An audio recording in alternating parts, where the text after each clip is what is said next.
Good afternoon, everyone. As everybody is coming on in, I just wanted to let everybody know that I'm so glad you're here and welcome. I appreciate everybody spending your Tuesday afternoon with us. I know Tuesday afternoons are kind of rough. So I appreciate y'all. Coming on this webinar journey with us. And so, yeah, let's go ahead and get started. So today's webinar, this Adopt US Kids webinar, is on rejuvenating your support groups. I'm really excited about this topic. I think we need to talk more about how to do support groups better. And that is one of the things that Adopt US Kids is focused on, is producing content for support group leaders. So I'm Britt Cloudsdale. I'm the Family Support Program Manager at Adopt US Kids, and I am joined by Barb Clark. She is the Training Program Manager at the North American Council on Adoptable Children, or NACAC, and she is an adoptive parent and a very experienced support group leader and trainer, and she's here to share her expertise with us and talk about how we can really breathe life back into our support groups. So I'm excited for this. But before we get into the content, let's go ahead and do some housekeeping. So first of all, this webinar is being recorded, and it will be shared with all registrants, okay? So don't feel like you have to scribble scrabble everything down, write this, like you're not going to miss anything. If you're, so just sit back, relax, and you'll get the entire recording after the fact. We'll have it posted within the week, and then everybody will get a link to that recording. Also, we really hope you'll engage with us in both in the chat and in the Q&A. We ask that you put your questions in the Q&A and that you put your chat, any engagement that you want to do to connect with each other in the chat. And also, if you have any technical questions, we have Megan Clock here, who is available to answer any technical questions that you have. If you're having trouble hearing or with your sound, or if something freezes, she's here to help you with that. And lastly, we really hope that you will complete our survey that's going to be coming to you via email after the webinar closes this evening. And so you'll be getting an email from Adopt US Kids Evaluation. And I really want to make sure that folks know that we want to make sure that we're providing you with the training, the resources, and the support that you want. And so please share your thoughts with us. That's the best way to make sure that we are providing you with webinars that you like, that you are interested in, is by letting us know what you are wanting. And so if this works, great. If this didn't work, let us know. Let us know how we can improve. And that email will be coming to you from Adopt US Kids Evaluation. Take 5 minutes in the survey. So okay, very briefly, I just want to let you guys know, for those who are not aware, about what Adopt US Kids is and a little bit about our mission. Adopt US Kids is a national project of the U.S. Children's Bureau, and we actually have a two-pronged mission. The first part of that mission is to raise public awareness about the need for foster adoptive families for children in the public child welfare system. So you may be most familiar with our public photo listing or our national public service campaign with the Ad Council. Those are kind of the more forward-facing parts of our project. But the part that you might be less familiar with is that we are also here to assist U.S. states, territories, and tribes in anything related to the recruitment, engagement, development, and support of foster, adoptive, and kinship families. So this webinar actually falls into the second part of our mission, and that is the area where the Family Support Team works. And we actually produce a ton of content specifically for parent support group leaders, as I was just talking about. So if you're interested in any resources for parent support group leaders, Adopt US Kids has them for you and has them for free. So go ahead and move us forward, Barb. I'll talk more about some resources that we have at the end of the webinar. And then, okay, so here are our goals for today. We are going to discuss the stages of support group development, okay? We're also going to dig into some common reasons why groups may struggle at various stages of development and kind of some pain points that you might be hitting on, especially after the pandemic and while we're still kind of in the midst of and as we're toward the end of the pandemic. And we're also primarily, the main crux of what we're going to do is we're going to offer strategies for support group leaders to help you, like we said, breathe life back into your support groups, to help you really rejuvenate your support groups and get them going again. So with that, let's move us forward here. And I would love for you guys, I have an activity for you to get us started. So we are hoping to give you in this session what you most want. And so I want you guys to think about what you most want and then go over to your chat pod. You're going to want to make sure you're toggling down to where it says, because it should be, if you open up your chat pod, it should say to hosts and panelists. I think that's the default. You can toggle that down so that it says to everyone. And so we're going going to do something called a waterfall response. I don't know if anybody has done this before, but I think I learned this from you, Barb, or from Kim Stevens potentially. But this is a good way for folks to share what they're hoping to get out of a session or share their thoughts without being influenced by other people. And it's also a good way to get folks who are maybe less comfortable sharing their thoughts or less comfortable putting their thoughts out there to do that. So I would love everybody to open up your chat pod and think about what are you hoping to get out of this session, and type it out, but don't press enter until I tell you to press enter. And then we're going to end up with a big waterfall of responses from the 90 plus people that are on this webinar right now. So if you could just kind of, what are you hoping to learn today? What's one thing that you're hoping to learn today? And hopefully we'll be able to meet your needs. While you guys are taking the time to do that, I do want to make sure that folks know we are also doing a peer meeting on March 22nd, and that's going to help us continue this conversation. So if there's stuff that we didn't talk about today, if there's stuff that you hope that we do and that we just don't have time to get to, or something you have a specific problem that you want to address, that peer meeting is the time to do that. So I'll be making sure to put the link in the chat in just a minute to make sure that you're registered for that peer meeting, and we hope you join us. So ready? 1, 2, 3. Everybody hit enter. Oh, see, and then it makes this giant waterfall of really awesome responses from all of you people. We have Chip saying, how do I not only increase attendance, but keep them coming back? Yes, absolutely. We're definitely going to talk about that. Tips and tricks for engagement and getting people to the table, especially when there isn't funding available. That's a great one, Kylie. How to get more families to attend support group and help each other out. Yes, new ideas, topics for adult support groups, how to connect with other. These are all fantastic. Learning new skills for our support group meetings.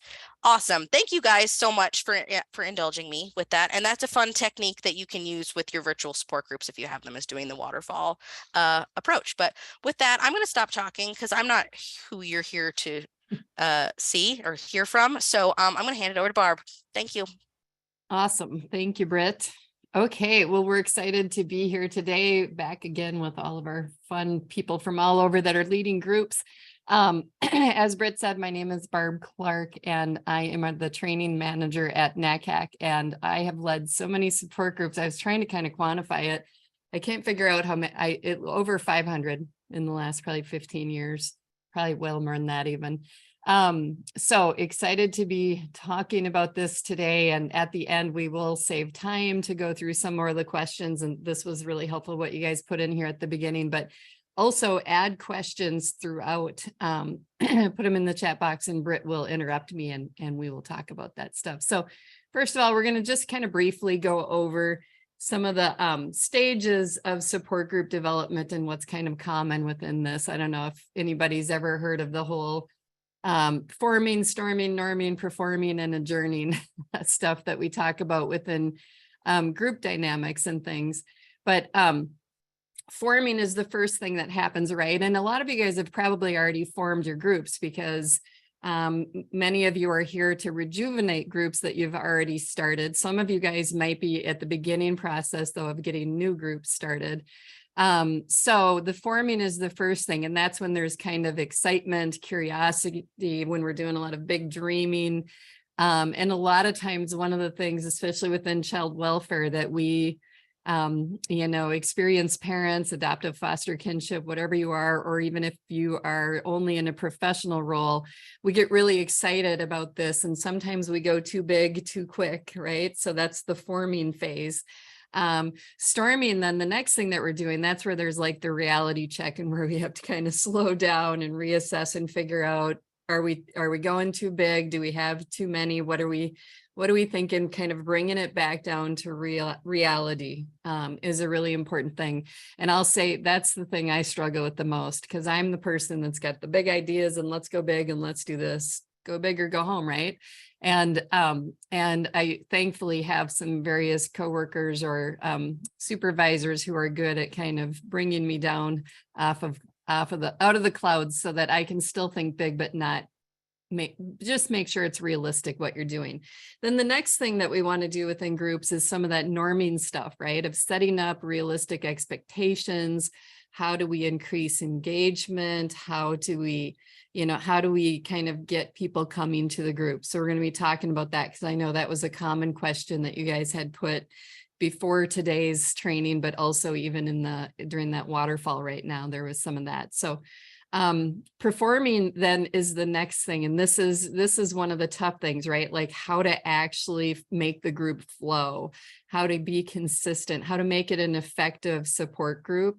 That performing thing is incredibly important, because that's where a lot of groups kind of can be broken, right, in that thing. So we're going to be talking a good deal about that.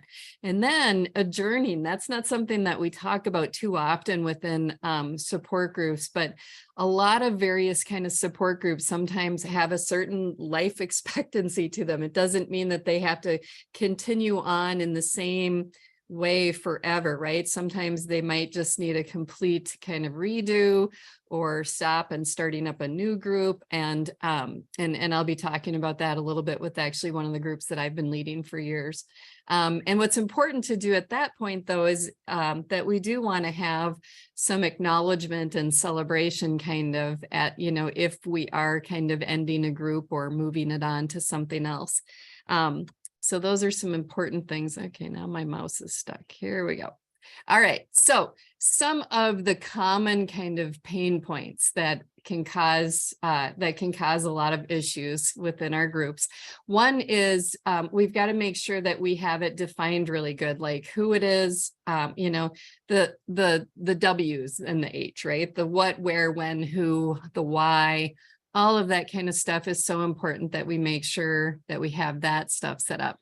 But one of the big problems that often happens is that we're often doing so much with very little, right? And I know that was one of the things I saw in the waterfall, was something about, how to do the group with very little or no money even. And so, we know that money makes the world go round, and it definitely is easier to lead support groups if we have even a somewhat small budget, can really help with some of those things. But often we don't have that. So, where are some places where we can try to get some of those little funding things that we need? We'll talk a little bit about that coming up. One of the biggest things, though, that can cause challenges with a support group are challenging personalities in the attendees who are coming, or the leader for that sake. But in particular, some of the attendees, if we've got one or two really challenging personalities, that's another thing that can really make people kind of disengage from a group. And so we'll talk about that a little bit, and some strategies on how to deal with some of those challenging personalities. Sometimes changes in leadership can be a hard one too, right? So we might have a support group that is going strong and has a very effective leader, and then maybe that person needs, has got too much going on and they need to step aside. And the next person who comes in might be an excellent support group leader, but a lot of times there's these personal connections that have kind of been made for some of our group members, and maybe the former group leader's personality and style is what these people preferred. So it doesn't, and so like actually like in a group that I co-lead with somebody, I feel like sometimes that might be a challenge, is because our styles are very different. And but there are people who attend their group and people who attend the groups that I lead, and that's okay, right? Like I'm not going to be the right support group leader for everybody, and nor are you. And so that's a thing to be thinking about too, is just the leadership of who's leading the group. And another thing too is when we're navigating an individual or a group crisis, right? If we've got a member in our group who's a regular attendee who's kind of consistently in some pretty big crisis, and that's taking up a big chunk of the time every month or every week, depending on how often it meets, that's something that can kind of derail a group as well, right? Having to talk about one person's crisis all the time and navigating those kind of things. So we'll talk a little bit about that. The other thing too, though, is if we have an individual who's attending the group And if what their needs are beyond what we can do in a support group, right? Like sometimes there might be people attending a support group who are almost looking for case management and need somebody to be able to help, and it's very common in support groups that we share resources, right? That's an incredibly important thing within the group, but it can't be only about that. And if we have some members whose needs are just so high, sometimes we have to have those tough conversations with them about, hey, here's the stuff that we're going to try to focus the group meetings to. And sometimes what it is us trying to get them connected with other resources and supports within our community so that they can get those other needs met that we can't as a support group do. Okay. All right. So what we also have to acknowledge, something that is a common thing that we're dealing with right now, is the pandemic, right? We are still, I think technically they're saying we're still in the pandemic, right? I don't think they have said it's over, even though obviously it has settled down and things aren't the way that they were 3 years ago or so. But the pandemic definitely had an impact on many of our groups. A lot of the in-person groups ended up having to go virtual, and many of them are still virtual and have not gone back to in-person. Maybe they will someday soon here, right? It just depends on where you're at and what the procedures are and policies of the organization that you're connected to. But also that what happens with many of our groups is, not everybody likes virtual, right? That's not the right fit for everybody. And so some of our groups around the country, we've seen like the attendance kind of drop. Now, in some areas, though, we actually saw it increase. And so especially when we've got things like transportation barriers, geographical barriers, or different things like that, some of that actually helped with group attendance. So it just depends. Like one of the groups, though, that I used to lead that had met in person pre-pandemic, it was a very social group, and we usually had between 10 to probably 18 people that attended every month. And, since the pandemic has, been going on for 3 years here now, the attendance has dwindled and dwindled and dwindled in that one, because what a lot of people really liked about that group was the social connecting part that they're just not feeling in the same way virtually. Even though there are strategies you can use to do that. And then the other thing is some of the needs of the group may have changed, right? One of the groups that I've been leading for years is a parent of teenager group. And a lot of those parents that have been in this group for like 10 years, their kids are now adults, young adults, right? And at NACAC, we do have a department, it's called our Adoptive Foster Kinship Connections Department. And that is, I think we have somewhere around 15 staff or so that work within the state of Minnesota, providing, various supports, post-placement supports for adoptive foster and kinship families. And thankfully, like what I've been referring some of those parents to from my parent of teen group, I'm like, you should start going to this once a month on a Thursday night parenting a young adults support group, right? So sometimes we've just got to kind of help our families to find the new groups that are meeting what their current needs are. All right. Okay, and then using data to rejuvenate your group. So data, this is something that most of us within child welfare, most of us who are adoptive, foster, and kinship parents, we're probably not the personalities that are big time into data and surveys and evaluation and research, right? That's generally not a strength that I see for most of us. I know it is for some of you guys, but it's not an overarching strength usually for us. And so, but it's really important that we do use data to rejuvenate our group. And so we're going to be talking about that at the peer call that Britt will be talking about more at the end of our presentation here today, because we've got some different ideas and tools and things that we'll share with you at the peer meeting. That's in a couple of weeks. But the reason why we want to do some of these, small evaluations or assessments or things like that, we want to figure out what the ongoing needs are of the group, right? what we want to figure out, are they satisfied with what's going on currently in it? And then we can figure out what is it that we could implement and do differently based on the data that we can receive from families. And so what's really ideal is if you have new families who are going to be starting to come to your groups, and in particular, if they've never attended support groups before, it's great to give them a survey, an entrance survey, right? Like to get a feeling of how satisfied they are with their family, with the support they're receiving, with their children's behaviors, all these different things like that. If we have something like that when they are entering into our supports or services, then we can use that, 12 months later or at whatever point it makes sense, 6 or 9 months, and give them another survey. We can call it an exit survey, even if they're not leaving the group. But we can then compare the two to see, okay, before they started attending the support group, here's the difference that the support group has made in their life. And that's going to help you with funding, right? Most funders want to hear what some of the results are and things like that. So those pre and post kind of surveys and metrics are really, really important when it comes to funding, especially. But it's also important to helping us figure out what we need to do to breathe new energy into a group that might be floundering. So data is really, really important.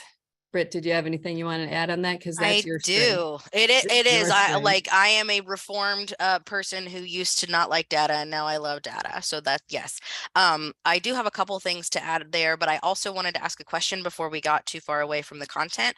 So Joseph asked about attracting teens and young adults to groups because they can be some of the hardest to attract to groups. So any thoughts on how to engage when you're trying to retain that population for support groups for them? Yes, absolutely. So like the parent of teen group that I've been leading for years, one of the great things about it is that we have the parents in one room and the teens in another room. And so and we actually don't, when we did it in person, which we're going to start doing again, hopefully in the end of summer or fall. But we make the parents stay on site, right? So it can't be dropping the teens off and coming back, which sounds lovely. And I know that we need breaks and little respite moments, but coming to the parent group is also that. So the things though, that I can tell you helped us to get our attendance in the teen groups increased was food, right? Pizza in particular, like that's what most of them wanted, but we had food every single time. So food is very, very important with this group. But the other thing is we've got to make sure, I wouldn't really call it a support group, right? Because that sounds pretty lame to most teenagers and they're like, no, thank you. No, thank you. And so, you want to figure out a more kind of creative thing to whatever you're going to call it, whether it's teen hang time or whatever we want to call it. And so the important things on that are that we have the right effective staff in there who have skills with teenagers and youth. And then also just being mindful of I recommend not having it structured necessarily as a formal support group or sitting in a circle or whatever kind of thing, because that's where it just gets wonky with them. And so what we would always do and what we started to find was that we had such incredibly varying levels of skills and functioning amongst the teens that were coming. And so we had some who, I don't like the terms high functioning necessarily, but we had just had a lot of teens who were all over. And because one of the things that we know is really common with our kids and our teenagers is who have experienced a lot of trauma is that developmentally, they're not always functioning at what their chronological age is. And so what we ended up doing was we had several different staff in that room and we would have them split up in different groups. Like, right, we had kind of like an arts and craft table where we had a few different things going on for the kids that wanted to sit and do that. And there was a staff person at that table. We had a staff person that would sit at a table with some board games. And then we kind of had this other one that was just kind of the free for all discussion thing, right? So we would usually have 3 staff in there. And that's the challenging thing too. And these were, most of them were people that we would give stipends to. So they weren't like formalized staff of our organization, but we're still mandated reporters and all of that kind of stuff. But really what we really found that worked really well, because the kids kind of gravitated to what they were interested in.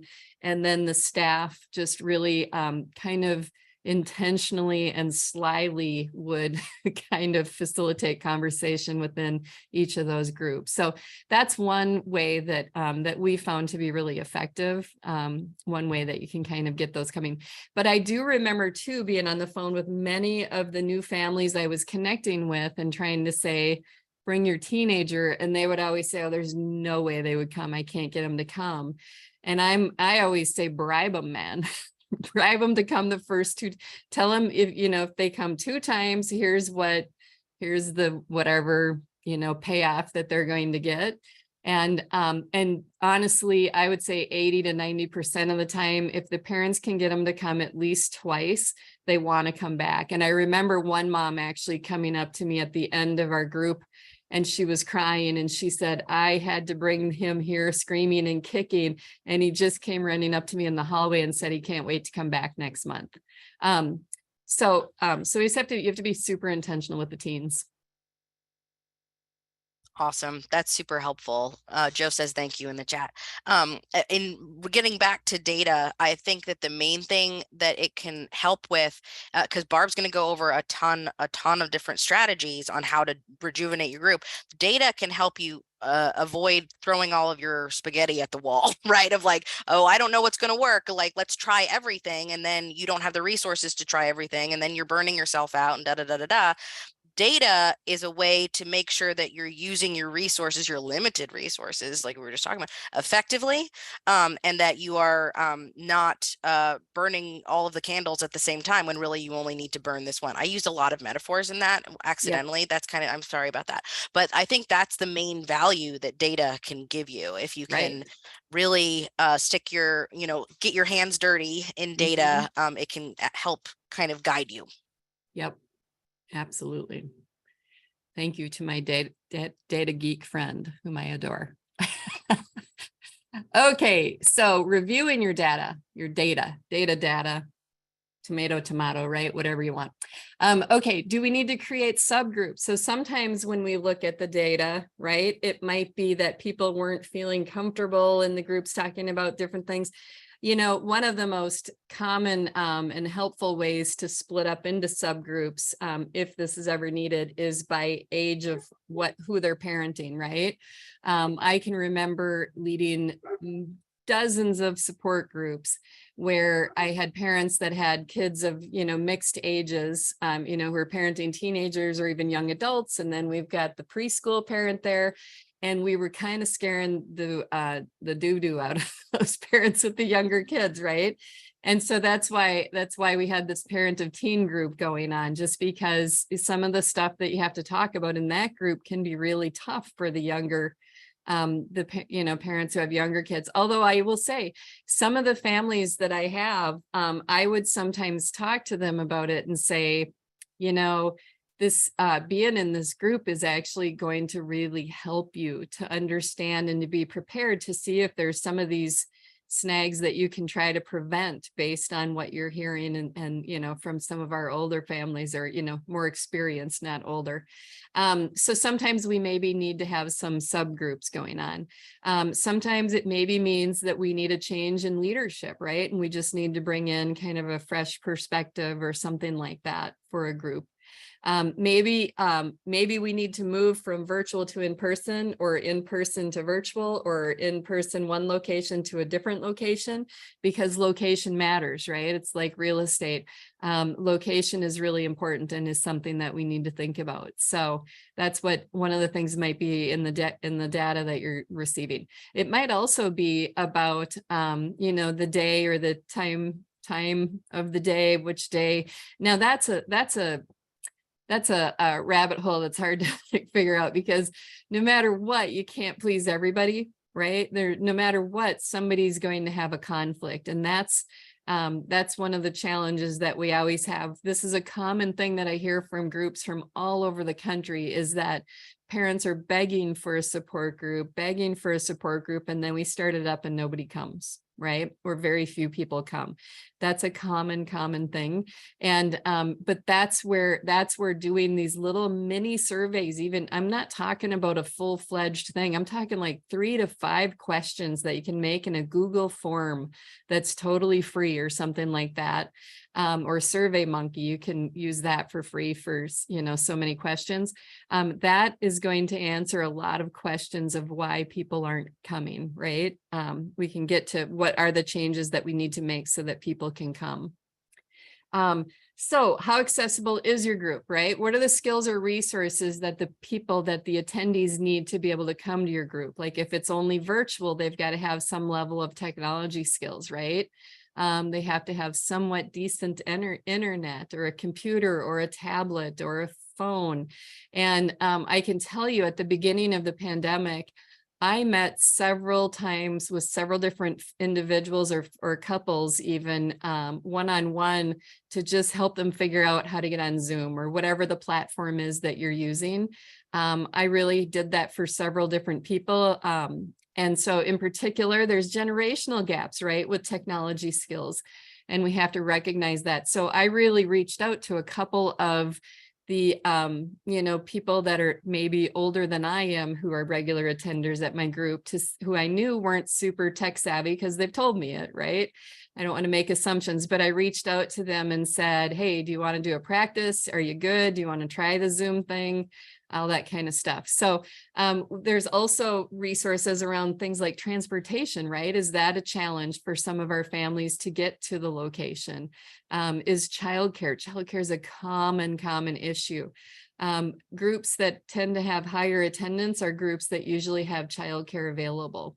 And so is there any way that we can have childcare as an option for during the support group? And then, leisure time, like it's hard to, the resources of being able to fit in the groups, right? A family kind of having to figure out to prioritize that this is self-care, right? We preach self-care pretty often within our support groups, or we should be.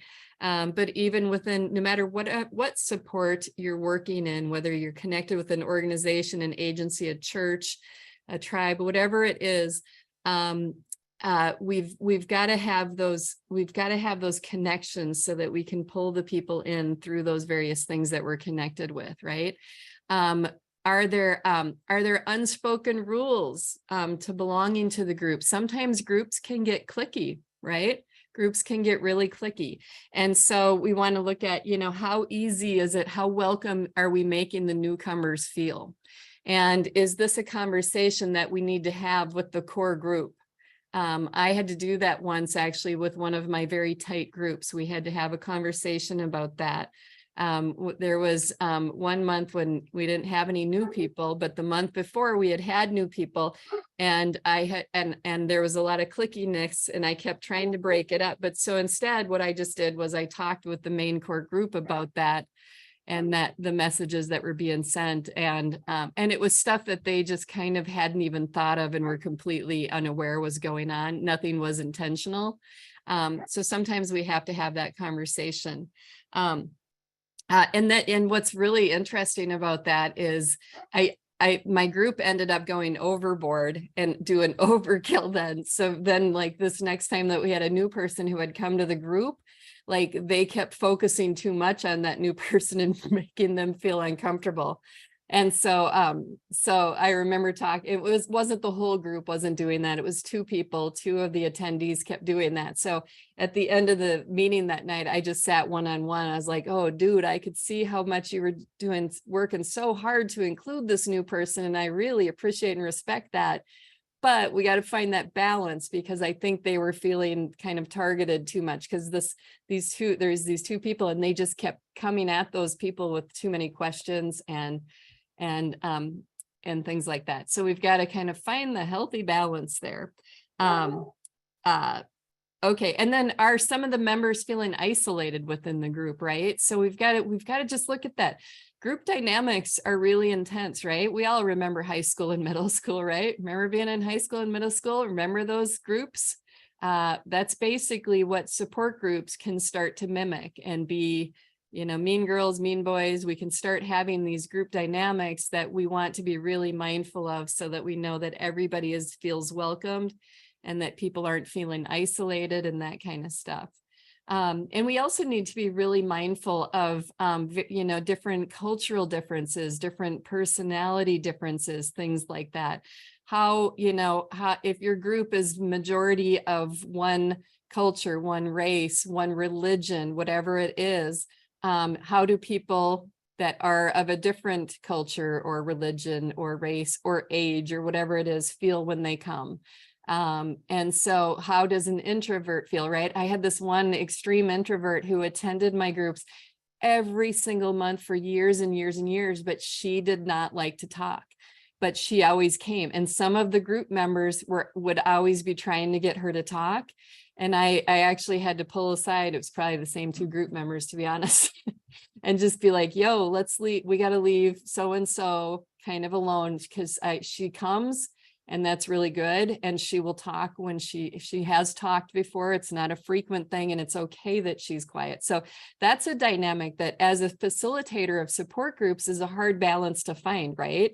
Because we want people to participate, but we also have to recognize some people's way of participating is just being there. And so what I would do with that person in particular is probably 2, if not 3 times a year, I would one-on-one say to them either before or after the group or in between the groups, I would say, hey, how are you doing with the group? Are you getting what you need? Anything I can help with?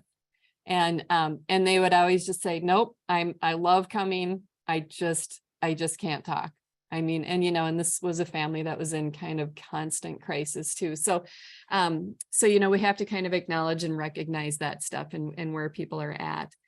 We also have to look at, do we as the leader, do we have the right facilitation skills to deal with the dominant personalities? And I can tell you guys in a program that I also work in, there's 4 different people that facilitate some of the groups and things that we do in this one program.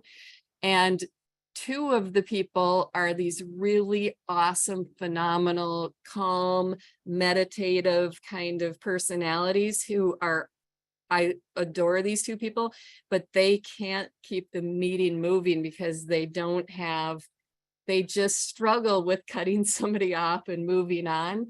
And so that's something you have to figure out. If that's something that is a weakness for you, is it something that you can work on and step out of your comfort zone and improve on? Or another option though is, can you partner with somebody who is more readily able to move people on and cut them off? Unfortunately, I don't know if I'm just a jerk or what, but I can kind of do that. Like sometimes I let people ramble on too long, but most of the time I'm pretty good at stopping them and moving on.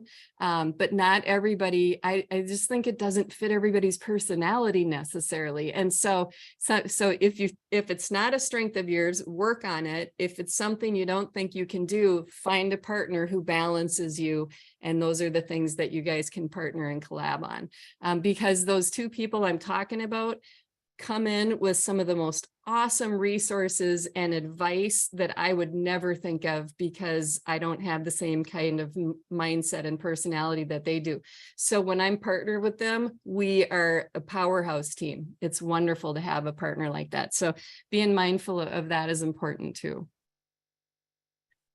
All right. Okay. So, the importance to tending to those group dynamics, right? Like this is what will make or break a group. We've got to set the tone. One of the things that I do often when I lead groups is when we go around, we don't do introductions at every meeting unless there's a new person. So because that can end up taking quite a while, right? Some people that lead support groups like to do the highs and lows. Let's go around and do a high and low. I'm not a huge fan of that when I lead groups for myself, because even when I'm participating in a group, I'm like sitting there and I'm like, well, I'm like stretching, trying to figure out a high or a low. And it's like not even, it just doesn't work for me, but it works great for some people. What I do is I go around and I will say, okay, we're going to go around, do intros and name where you live, makeup of your family. And if you have a question or something you want to share tonight, so you could say a question, vent, or a win or something, right? And what I do as the group leader is I have a notebook, and when we go around doing intros, I actually, because we sit in a circle, I write their names out in a circle in my notebook so that in case I don't know names, like if there's new people. But then that it's also okay for them to pass, right? They don't have to have a question, win, or event. It's okay just to be here. And so, but when they do, I write down those questions and so, or topics. Sometimes it's just a topic even. And so then after the introductions are done, then I will then I'll go through the list of questions and I will kind of ping pong back and forth with what question I'm going to go with. I don't always use the same, I don't go in order. I try to balance it between heavy and light, right? Because some of the questions are lighter questions, some of them are heavier. And so I don't want to just go heavy, heavy, heavy. Sometimes most of them are heavy, right? Usually there's one or two softballs in there, but and again, that doesn't mean that we don't talk about anything except for those questions, right? We just kind of go with the flow within the group, and it works really well. So we want to anticipate the roles of the participants take and model reflective communication too, right? We've got to, this is what's really cool within the group dynamics, like my really, that parent of teen group that I've been leading for years, especially when it was in person, we kind of ended up having, there was this one teacher who was a regular attendee who would often help us when we ended up talking about school challenges and things, right? There was another person who ended up kind of bringing snacks every month. The teenagers in the other room had pizza and beverages, but we didn't for the parents, we didn't have enough in the budget. But a different group member would take them each time. And eventually then it morphed into, we signed up and people would bring a snack, and it might just be like granola bars or, it wasn't anything big or fancy or anything like that. But people, and there was one participant who kind of started to be like, I don't know if I would call him the clown, but he was the comedian of the group who was always coming in with these quippy, funny things that helped to lighten things up. So we want to kind of figure out the different roles, right? If you have a really overbearing member, that's who we can have, sometimes giving them a task like, hey, can you take some notes? Maybe we want to take notes, nothing that would violate HIPAA, obviously, but like, let's just take a note. Can you keep track of what the overarching topics are that we talk about in today's meeting? Or giving them some kind of task like that can sometimes make them not talk quite as much, possibly. But modeling the reflective communication too, right? Like, and I do a lot of that when I'm leading groups, because sometimes ideally when we're leading support groups, it's not you as the facilitator who is the show, right? You're just facilitating the discussion. It's not that you have all the answers. And sometimes what you'll find is that that's what the group attendees are maybe looking to use. So sometimes when they'll look right at me and they'll say, well, Barb, I need to have this assessment done, or I need to do this. How should I do that? And I'll stop and say, who has had to do that before in the group, right? So I kind of try to put it back out there so that it's not always just me that is the one that's answering a question or talking about a specific topic. And then the other thing we can do too is we know sometimes that there are group members that we have who like, again, I have that one teacher who was a regular attendee. And so that, educational stuff, I would say, hey, Joe, that's not her name, right? But I'd say, hey, Joe, do you have any ideas about this? Or maybe it's a parent talking about their child going into residential treatment. And I'll say, okay, I know that some of the rest of us have had kids who have gone to RTCs. Do any of you guys have some ideas and want to jump in on that, right? Sometimes you have to be really careful, because sometimes what we might be doing or saying is I might say, hey, Britt, your kid was in an RTC. Do you want to talk about this? Well, maybe Britt didn't want to be called out on that, right? Or maybe Britt's not in a place today to talk about that. So we do have to sometimes be mindful of that, of calling on a certain person. So that's where I usually try to open it up to say, has anybody dealt with an RTC, or whatever the thing is that we're talking about, maybe a, false allegation, child protection. That's a common topic that comes up in groups. And especially those heavier things, I don't like to call on a certain individual within the group. I will open it up and see who wants to share and talk about it. And we've also got linked on here, we've got this great resource that is on the Adopt US Kids website called Tending to Group Dynamics. Is a wonderful resource to look at as well, that some of us worked on a couple of years ago or at some point. Got any questions for me, Britt? I do. I have another question. A question from someone who they said that they're regularly referred folks to their group, right? That they are not the caseworker, or they'll be referred by their worker, their therapist, or what have you. And so they feel like they are kind of constantly needing to figure out what the group dynamics are without really knowing the people really well, and that's kind of a revolving door of folks going in and out and joining and rejoining. How would you suggest that they navigate that?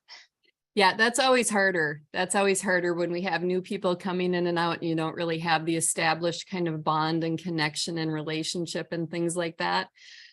So what I would do is I would keep it to, first of all, we always want to start out our groups with what are the shared norms, or kind of the guiding principles, the rules, the ground rules of the group, right? We always want to kind of have that started out, like what's said here stays here, some of the about not interrupting people, all of those kind of things. And I know on one of the former webinars that we did for Adopt US Kids, we talk about some of those dynamics and stuff. So I would definitely recommend going on the Adopt US Kids YouTube channel and looking at some of the former presentations that we've done.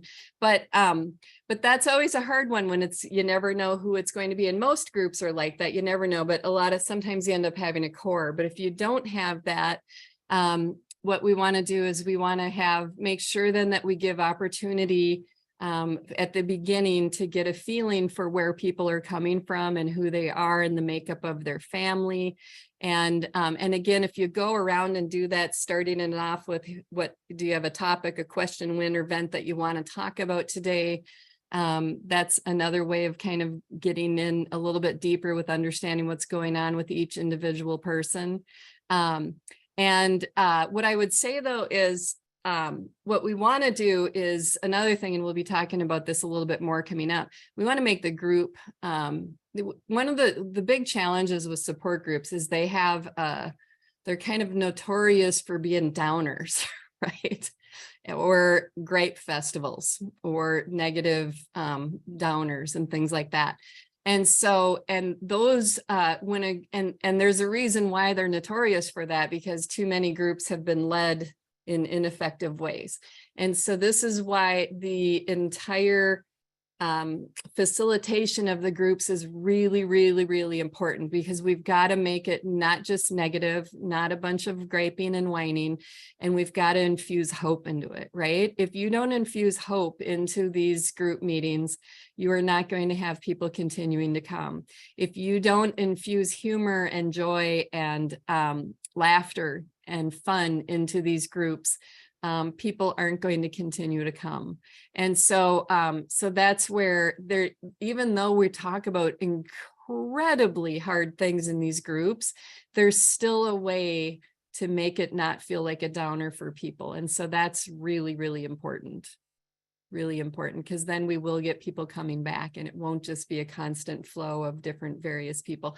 Although I know there is the dynamic, and I'm guessing this is what that person was probably talking about a little bit. When you're getting referrals from, sometimes court systems have referred people to have to attend as a court ordered thing. And sometimes their case managers are requiring them to attend a certain amount of groups each year and that kind of stuff. But even those people that are being required to come for reasons like that, if the group is fun and helpful and full of ideas and resources. So that's the other thing. We've got to be able to do some griping in a support group, right? That's a part of the support that sometimes we need. But if we can't move it to a point of coming out also with ideas of what we can do about that thing we just griped about, and also coming out with some resource ideas, that's when it's not helpful and people won't come back. That was my next question, is like, what about when people are asked to come, but don't necessarily, that wasn't their first choice or wasn't their choice. I was Mhm. thinking about the teenagers too. So Mhm. thank you. That's perfect. You Yeah. can go ahead and move. Yeah. Okay, cool. All right. So the hard conversations, right? This is, again, so the things that will kill a support group is one, or just all it takes is one really challenging member coming into a group can impact the entire dynamics of even a good established group. And I have seen this happen more than once around the country. And so what we have to do in situations like that is we have to have a conversation with that challenging person outside of the group, obviously. And now this all just kind of depends on where you work, or if you're volunteering or working, what your agency, your tribe, your church, your organization, your county, your state, whatever it is, whatever your policies are, whoever the people are that you work with there, a conversation needs to be, you need to have one with the challenging person. And with some of those challenging people, it needs to be, you can't come back to group. And that's a hard thing to do, right? That's a hard conversation and it's a hard thing to do, but it's way easier than losing a whole support group, right? And losing 7, 10, 20 people who were getting support by coming to this group and are not going to come back. There was a group I used to lead and we had a tough member who would attend, and literally one of the members told me that they would drive by and see if that person's car was in the parking lot of where we were meeting, and would keep going if that person's car was there. Well, that was the cue to me that, okay, we need to do something here then, because I'm sure she's not the only one doing that, right? So had to have a hard conversation with that person. And really, there's a way of doing that in a way, we can do it as we can try to be super non-judgmental and, hey, it would be a, hey, Britt, I group yesterday, I could really see that you're really struggling, and I can't even imagine the stuff that you're dealing with is really heavy and really hard. And I feel like right now at where things are at with you, coming to the group is probably not a helpful thing for you. And it actually kind of threw some of the other group members off. And so, kind of talking about, sometimes it's maybe we need to take a pause and say, why don't you try to take 6 months off? But what's ideal, but again, this depends on what your role is, right? Whoever you are listening right now, if you're able to provide them support in other ways that's not in a group setting, right? Because that's what I did with one of the people who was kind of railroading one of my groups. Was I'm like, you know what? I just don't think the group setting is very effective for you, and it's starting to impact other people. How about you and I just meet one-on-one for an hour every month, or whatever it was, right?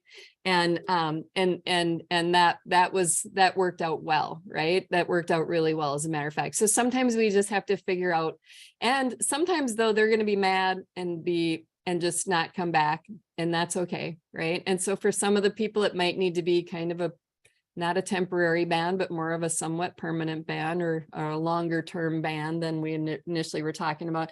Never, ever fun to do.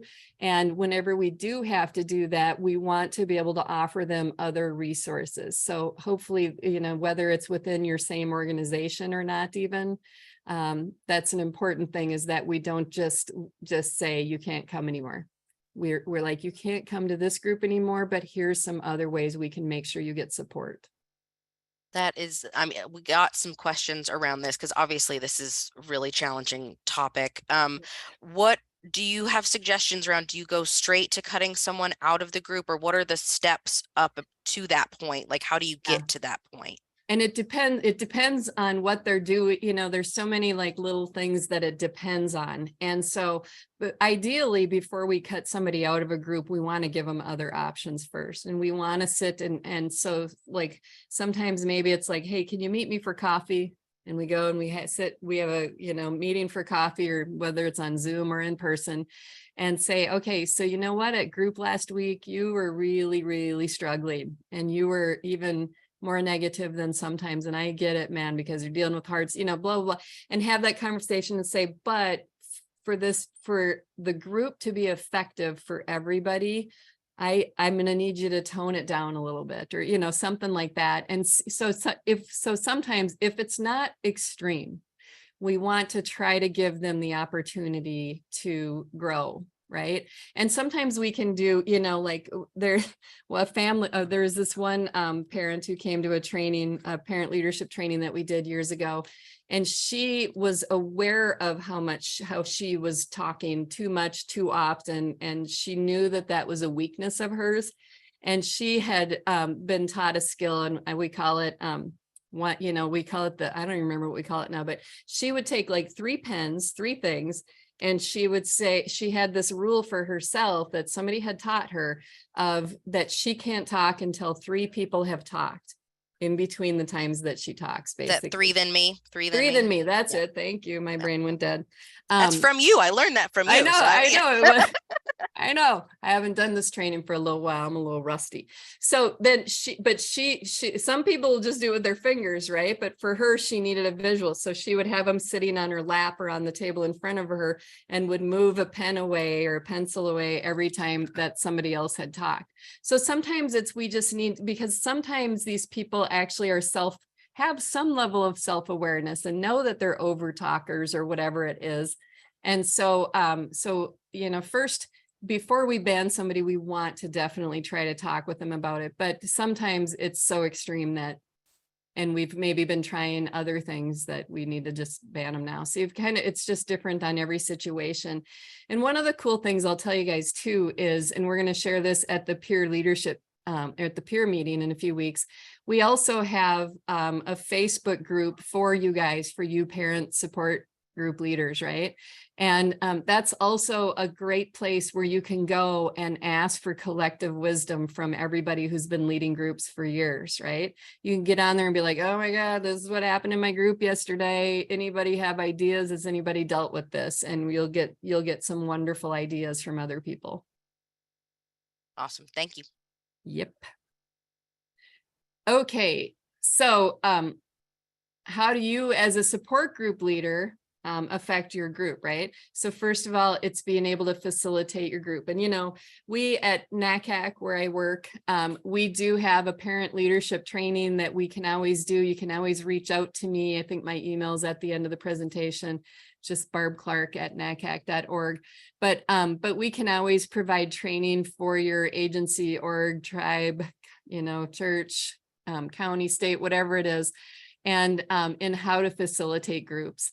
Because again, your leadership style, your style is a part of the equation that we have to recognize, right? And that's why it's really important to try to partner with somebody else who is not identical to your leadership style. That, as I said, for me, it's great to have an introvert, meditative, quiet, not ADHD, kind of like super high energy goofball like me. It's good to partner me with somebody else. And so leadership style is important to be mindful of. Lived experience too, right? Like that's what, at NACAG, we are firm believers in that the most effective people to lead support groups for adoptive, foster, and kinship families are adoptive, foster, and kinship parents. Now, if you're a professional and you don't fit one of those roles, we still need you, we still love you, and we still welcome you, but we recommend that you partner with an adoptive, foster, or kinship parent to lead the support group. Because lived experience can really make a big difference. But it's wonderful if we can partner a parent with a professional, because then we've got the lived experience from the professional of how the system works. That can be really, really helpful in those group settings. Our racial and cultural identities also play into how we lead groups. and how welcome people feel in our group. So we have to just be mindful of all of those things. We have to really look at compassion, fatigue, and burnout, right? So this is a common thing for adoptive, foster, and kinship parents, right? We're fried. Our brains are fried. The stuff we are dealing with within our family setting is stuff that is not for the weak of heart, right? And so when you're leading a support group, we have to figure out how to not add to the burden on your back, so that we've got to figure out how to help you compartmentalize what you're hearing in support groups, so that that is not something else that is stressing you out and making it even more challenging for you to sleep and to take care of yourself. So you got to figure out how to do self-care for yourself as a support group leader. I think we might have done it. Did we do a webinar on that, Britt? Is that one that's on We your? super did, yes. And I'm That's putting the tip sheet and the recorded webinar in the chat. I'm going to Thank send you. all this. You guys, Very I'm good. so sorry. I'm like filling up the chat with stuff. I'll send a Let's get it resource done. roundup afterward. Excellent, excellent. But that's just really, really important, because the stuff that you hear when you're leading these support groups, you're going to hear some heavy, really hard stuff. I have one group that I'll never forget that I led in a suburb in the Twin Cities years ago. And I think we had 8 or 9 people there, and 7 of them were dealing with really extreme, huge challenges, like extreme stuff. And I just remember like leaving that group being like, what just hit me? Like, what is going on? Like, it was one of those super intense groups. And I had to be really mindful of when I left that group, and over the next week or so, even talking to some of my coworkers and some of my friends who also led support groups, so that I could debrief and process this, so that I wasn't ending up feeling fried because of everything I had just heard. And that's a common thing, like for emergency responders, therapists, doctors, right? Social workers, and for support group leaders, you're going to hear heavy stuff, and you have to figure out how to prioritize yourself, how to compartmentalize, so that this isn't another thing making it hard for you to sleep. And then you also, so again, not everybody is going to be an extreme extrovert and be super high energy personalities that's leading groups, but you have to figure out, if you're not a high energy person just naturally, you have to figure out how to bring some energy into your facilitating of the group, because if the energy is low, that's another thing that can cause low attendance or groups to break down if the energy is low. All righty. So things to help you breathe some life back into the groups, recruiting new members. So I know that was a question that several people had asked early on, and even before today. So recruiting new members, we've got to get the word out. And there's a lot of different ways that you can do that. It depends on where you're working and living and volunteering, or whatever it is that you're doing. It depends. There's a lot of factors that play into it, but we want to get the word out about your group to case managers, right? Within the foster licensing program in your area. You want to get it out to the adoption agencies. You want to get it out to if there's children's mental health case managers, we want to get it out to them. If there's a therapeutic office that in your area that tends to get a lot of referrals of our families, get it to those professionals that are in those settings. Getting the information into some of the community newspapers. There's usually, in a lot of those smaller community newspapers or on their websites, even there's a thing for events or calendar stuff. You can get it in those things. Another thing is some of the faith-based organizations, whether it's a synagogue, a mosque, a church, whatever it is. A lot of faith-based organizations now have ministries or specific programming for adoption, foster, and kinship care. And so if we can get the information out to those groups, that can really help. And sometimes those can be, good facilities to lead the groups at as well. And so another thing too, though, and depending on, cultural things and stuff like that, I know for me, we just moved to Florida. Can you tell I live in Florida? Moved here from Minnesota less than a year ago. But we lived in Minneapolis. And I remember with some of the programming, I would go to some of the ethnic hair barber shops and salons in the city where I lived at to hand out information on different things that was going on, right? There's different cultural centers or places like that too, where we can go and reach out. You know, there's almost always a clinic or a place in certain areas that ends up getting a lot of our kids. If your area has an adoption clinic, right? Like in Minnesota, there's the adoption clinic at the University of Minnesota. They should have the information about all of the support groups so that they can give it to families that they're working with. So another thing too that you can do is, I'll do this a few times on just my regular Facebook or social media pages, my personal ones. I'll put a post on there talking about, you know, within adoptive, foster, and kinship families, there's a lot of beauty, but there's also a lot of challenge. And if, you know, if any of my friends or family know of adoptive, foster, or kinship families, please connect them with me so I can get them connected with our support network in whatever area, right? Every single time that I put one of those posts, I get a handful of people, like whether it's somebody I went to high school with, whose coworker just adopted or just got licensed to do foster care, or whatever it is. That's a way where you can actually spread it. And so if you do a post like that, you want to put the privacy setting to public, so that, and then also ask your friends and family to share it.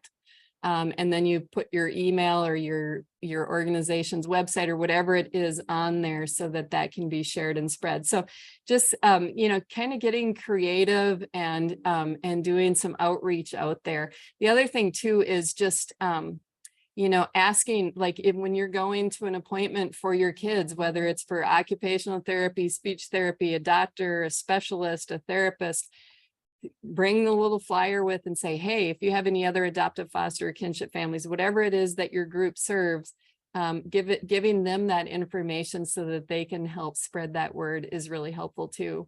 Another thing too, though, is asking the group members, you know, if they have ideas for outreach. One of my group members, when I asked about that several years ago, they were like, oh, our school is having a resource fair in 3 weeks. Do you want me to share information at that? And I was like, oh yeah, that's a wonderful idea, right? Because it was a high school. This was the parent of teen group. And so sometimes, you know, the group members who attend can do a lot of great outreach. So we want to mix it up too, right? If we're starting to feel kind of like things are kind of stale within a group, do your data, do your survey, do a little evaluation. Always know, not everybody gives you input on those, right? It depends on how many people you're surveying, but you don't always get a huge huge turnout from surveys, but you will get usually enough to get some information. But sometimes it means we've got to just make some changes, like whether it's going to a different location, a different day, a different focus for the group. Maybe it means let's hand it off to a different leader or bring in a co-leader, whatever changes, what kind of changes can we do to kind of breathe new life back into this? You know, can it be meeting? Can we kill two birds with one stone, right? Can we meet at the same point? Like there's an organization in Minnesota called Proof Alliance. They're a fetal alcohol spectrum disorder organization, and they had some programming for teenagers that they were leading that was a monthly thing. And this is back when I worked there, and we were all bringing our teens there, and we were all just like sitting in the hallway waiting for them for their hour and a half. And I was like, well, this is silly. Let's have a support group here for the teens for the parents while the teens are in there doing their programming. And so, sometimes if there are specific groups like that, or things that are going on, let's have a support group connected to it, so that we can, make good use of our time. And then we've got to bring the joy though, right? How can we infuse humor and fun and those kind of things, and hope, right? We've got to infuse hope into it. So, sometimes during a support group, when I'm leading a group, if I can feel it's a little bit heavy and that kind of stuff, I'll maybe just, when the current topic is done, or they're done talking about whatever we were talking about, I'll figure out something that I can do to kind of lighten things up. And it might be, you know, if you're in person, you know, maybe you stand up and stretch or this or that. But I'll sometimes be like, hey, does anybody have some goofy advice they've received in the last month that they want to share with everybody, you know, and or anybody told to do a sticker chart lately, or, you know, some of kind of the funny topics that we get to have, or, oh my gosh, does anybody have any good stories of something kind of funny that their kids did, or a funny, you know, a really common thing. Most of our kids with trauma histories have very concrete brains.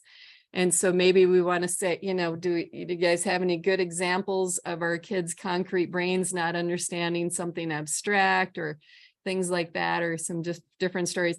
And we'll go around, and not everybody has to share, but people will sit and give different advice or talk about a different story, and we'll, you know, we'll get some laughter going and things. So we've got to figure out how to make sure that we're bringing in some lightness and some fun. And so, like, for some of the virtual groups, I literally will sometimes have like a 2 or 3 minute video that I'll have like that's on YouTube that I've got opened up on my one screen in my browser, ready to play if I'm doing a virtual support group, if I feel like we all need like a 2 or 3 minute laugh, right? So figuring out different little things like that. And you can even do that if you're in person and there's a screen, you know, we could do something like that in person as well. But that can really help to kind of lighten things up, to bring the joy, to make sure that we're laughing and having fun, because it's no fun if it's all down or down stuff.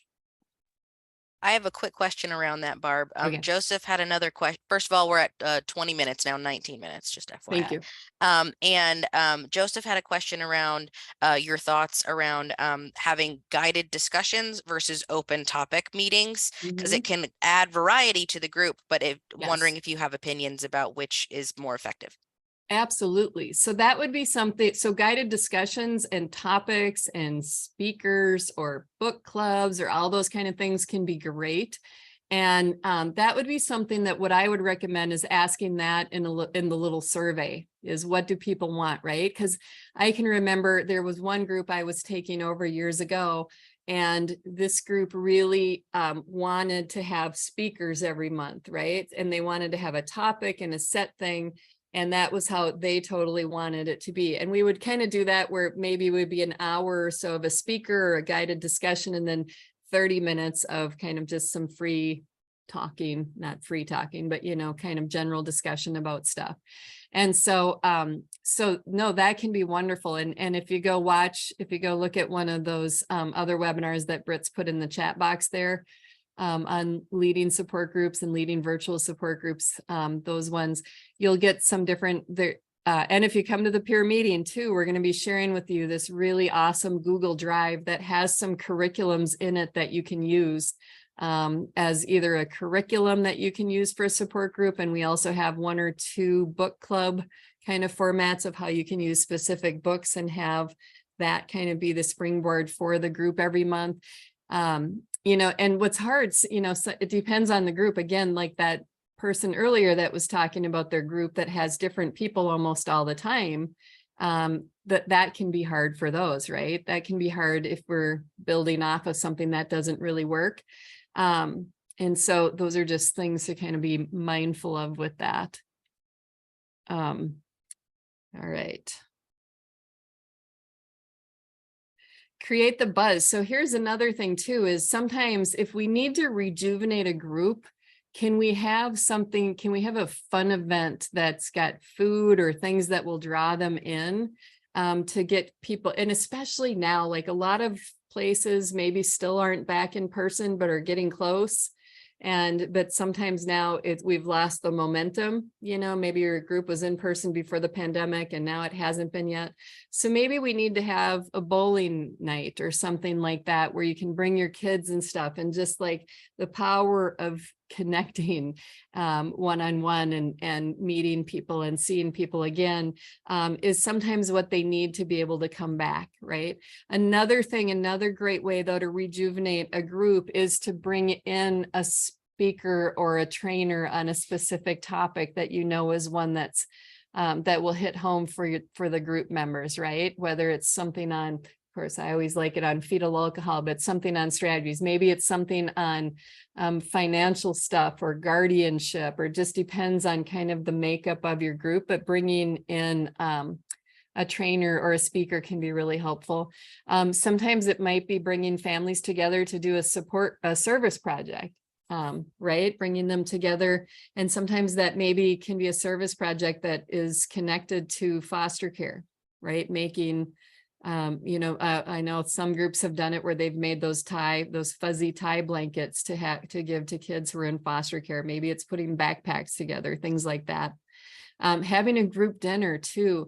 Oh my gosh, this would be fun to do, but I don't, years ago, we did this thing where we just said to a bunch of the families, hey, in 6 weeks on this Friday night, we're going to make reservations at a local restaurant for any parents that can come. Now, obviously they had to get childcare or whatever, so we tried to give them enough notice.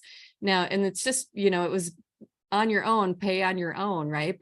But we had this huge long table full of, I think there was at least 14 people probably that showed up for this dinner, and they loved it and they wanted to do it more often, right? So things like that can be great. I always talk about this too, the making meals. I've probably talked about it in some of those other webinars. This one friend of mine years ago kept trying to get me to do one of those like parties, like Tupperware party or whatever, but it was with some food. Wild something. It was like these spices and herbs and stuff like that. And this whole way of making, and they had this meal making thing where you bought this kit and you got together and you bought all the food for it, and you all came together and sat there together with your friends, like 6 or 8 or 10 or however many people. And you make you put all the food in these packages and make a frozen meal, and you come out of it with 10 meals. I had a friend asking me to do this forever, and I kept saying, no, I hate hosting parties, even though I'm an extrovert. That's not my thing. And so then she talked another friend into doing it, who was an adoptive parent, and invited all adoptive parents from this one support group that I was leading to it. And I think there was 8 of us that went the first month, and I didn't even think about this going, and I went like dragging my heels, and it was wonderful. It turned out to be a support group. We're sitting around the table. We each had our cooler of all the chicken breasts or all the stuff we had brought and all this thing. And we sat and we made the meals in Ziploc bags. They give you this whole list of what to bring. And it was brilliant. And we ended up doing it every 2 months, and we rotated it around. And, and one parent, I remember this mom sitting there and crying, saying, this is the second time we did it. She said, this is helping me to feel like a good mom, because just getting meals on the table sometimes when you're parenting kids who come from hard places is a stressor. And especially for people like myself who do not like to cook and are not good cooks and not very organized, it was wonderful. So, different things like that actually, not only did we get to sit and talk about stuff and have a support group, but we came out of it with 10 meals. It was brilliant. And I was like, why was I fighting doing this for so long? So the other thing too is we have to be really mindful of communication. How are you reminding people about the meetings? We all know that our lives are overwhelming nowadays, right? We're doing too much with too little time. And so, I have families all the time that would be like, oh my God, I had it on my calendar and then I totally forgot, or, things like that. And so, how are we reminding the families of this? I really recommend that we have a little sign-in sheet and that there's columns on it. And this is something that is in the Google Drive that we'll share with you at the peer meeting, but where they can actually put a check mark under their preferred mode of communication, whether it's email, texting, phone, whatever their preferred mode of communication is. And so, reminding, the vast majority of people that I work with prefer email, but I do have a couple of them that prefer to be called and reminded. And a couple of them that I actually have it set up, and I have a little reminder on my phone that an hour before the meeting, I actually have a support group tonight, but an hour before that meeting, I have a reminder on my phone that says text Britt to remind her about group tonight, right? Now I know I'm holding their hands a lot, but I don't do that for everybody, but it's very, very minimal time of mine that it takes. So you got to figure out things like that. What I've also will tell you, so in Minnesota, with the support that we offer for Minnesota families, we have a Facebook support group page where people can post comments or questions and get instant support. But that's also where we will often put the reminders about our various support groups on there. But I also email, I emailed all of my regular attending families, and whenever I meet a new family that I add them to my email list, but I emailed them all this morning with the info on tonight's meeting. I also recommend trying to put a hook in that email that's kind of funny. Like, I'm a bit of a smart aleck, a little bit. And so I usually will put some quippy, snippy things in there, and people have told me they open my emails to see what smart alecky thing I put in it. So that can help too. Like, what's the draw even to open the email? But what I'll tell you is I don't always remember to post the reminder on the Facebook group. I always remember to send the email out, but not. And what I can tell you I have learned in the last 6 months is I have better attendance when I also post it on our Facebook page. So that's where we just have to figure out, like, what are the various ways that we are reminding people of the group and helping them to stay kind of organized and on task with that. Okay. And as I said, we've got to laugh. Some of the groups, the groups that I see being the most effective that have good attendance and regular attendance are the groups where the leaders, are skilled at making sure that there's fun and that there's hope also infused in all of these meetings. Because as we know, our families, many of them are dealing with really extremely challenging behaviors, awesome, amazing kids with some tough behaviors and who have brains who are pretty impacted by their trauma history. And so we've got to give them opportunity for learning, opportunity for just doing some venting, but we have to make sure that's not the only thing that it ends up being, but also coming out with resources, skills, new things to try, and hope. Right? We've got to infuse that hope into there. And so sometimes I've done that a few different times, even while I'm leading groups too. I will pull up and share like a little 2 or 3 or 5 minute video interview of maybe an adult adoptee who was talking about, some of the things that they did when they were a kid, or, where they've, what's going on differently for them now, to try to show that there's always hope. You guys don't get stuck in some of the tough things that you're dealing with. All right. And then we've got a little bit of time for some final questions. Yeah, we do. And I Yes. apologize. I ended up with like a halo right behind me as the time went That's on. pretty. Thank you so much. It was definitely purposeful. There was one question around, related to finding hope and keeping laughter and all of that stuff. Question around the folks that tend to come to support group when in crisis, right? Like, how do we get folks to engage in support group as a regular part of family maintenance rather than as a place to come only when you're in crisis? Do you have any thoughts on that?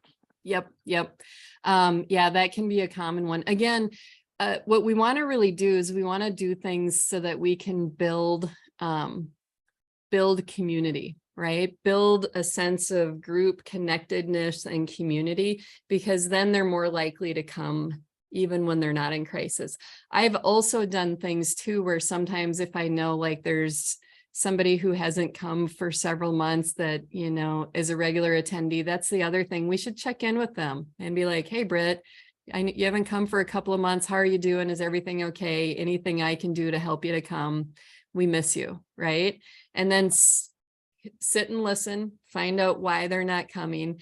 And then what I do with many of my parents too is I will say, well, I really hope you can come next month or, soon here, because I need you. We need you. Like, you have great resources, you have great inspiration that you share, and you're a valued part of our group. So please come back, And so, so sometimes it's just letting them know, like, because when I reach out to people, I'm like, hey, I haven't seen you for a while. How are you doing? most of the time, they are so thankful that, and it just feels good that somebody noticed that they've been absent. And so again, building that group camaraderie is what's going to help it not just be a crisis group, right? Yeah. Help it to not just be a crisis group, depending on how connected they feel. I really liked what you were saying about building the activity into it like that, then Mhm, it's something that people can leave with, we're coming mhm. to do this thing, and Yep. then we also build each other up. Oh, And yeah. And a lot of times what we can do either in the middle of the group or towards the end of the group is we can say, okay, we're going to go around right now. Anybody can always pass. Nobody's forced to talk, but we're going to go around right now and let's share a win that we've had. What's something or what's a nice connected relational parenting strategy that you can do in the next week with your kids. Or, so sometimes we'll do really intentional kind of going around and getting some different ideas like that from people. That can help too. yeah, thank you so much. I think someone had said that in the chat too, of like, what's your win, to kind of help Mhm. orienting, Mhm. folks toward the Yep. positive when it can be really, really hard. Yep. Another quick question for you. Do you have thoughts on how long is too long for a support group? Or, I know some of that is going to be guided by what your Yeah. members say, right? Right. But do you have Yep. thoughts on that? Well, I think anything more than 2 hours is too much. I think the sweet spot is an hour and a half for most groups. And for some of them, an hour is enough. But an hour and a half seems to be the sweet spot usually. Now, I would say 2 hours is even more effective. Like if we're doing something like a meal or a snack break or something, if there's something more than just talking going on. But usually an hour and a half is good. But I usually also mention to group leaders to plan on being there another half hour past the end of the group, because that's usually takes, and sometimes you can't. And that's where you have to let your group members know, set your boundaries, right? I have to leave right at 7:30 when we're done today, guys. So I'm going to shoo y'all out of here right away. Right. If you let them know that at the beginning. But I tell you, some of the best conversations come when the group ends. Like I'll see, because you'll just see like people partnered off in these little groups, having some more conversations, and getting, maybe more in depth into whatever one of the topics was. And that's beautiful, right? So that's a good thing if we can keep that going. Yeah, so one of the groups that I'm a part of as a member, not as a leader, they have once a month the leader is like, this is my day to stay late today, and Oh, that's about, like that. yeah, Okay, we know I can stay late today, but the other 3 times out of the month that they meet, we end on time, right? And so that's a right. kind of like a balance there. Another question, and briefly, because we do have to end, is if you have thoughts, and I think we addressed this in one of the past webinars on like ideal group size for both in-person and virtual, Mhm, if you have thoughts mhm. on that. Yeah. So, I think, in person, we can go up to 20 and I've seen groups that are like 30 and more, even that go fine.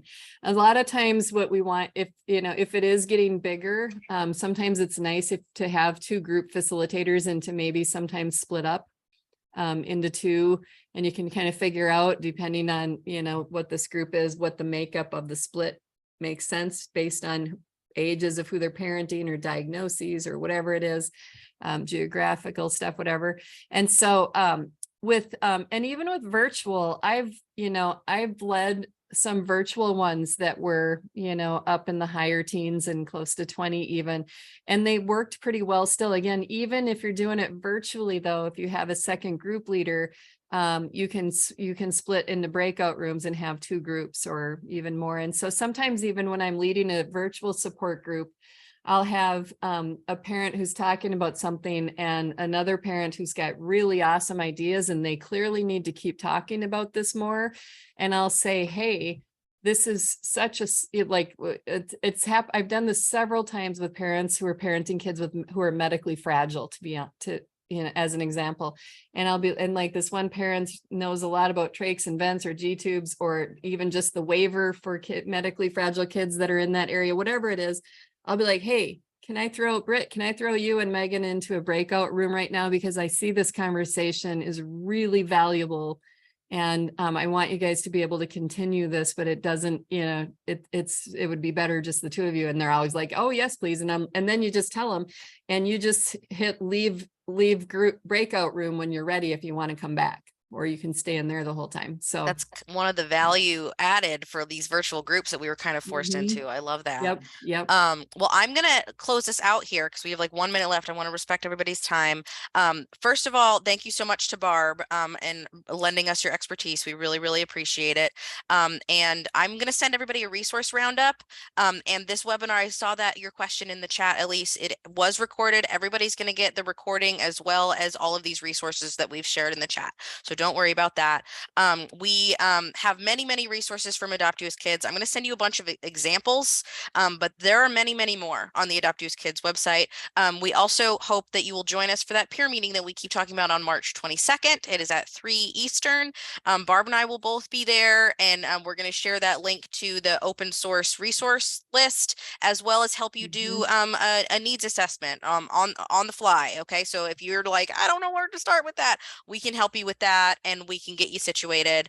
And then this is my contact information. I put Barb's in the chat way earlier. I'll also put that in the resource roundup, but that's okay with Barb. Please reach out if you have questions, comments, concerns, and please respond to your survey that is coming in your email. Pretty please and thank you. And awesome. Thank you guys for hanging in there. I appreciate you guys spending your afternoon with us. And with that, have a good rest of your day. Thank you. Bye, everyone.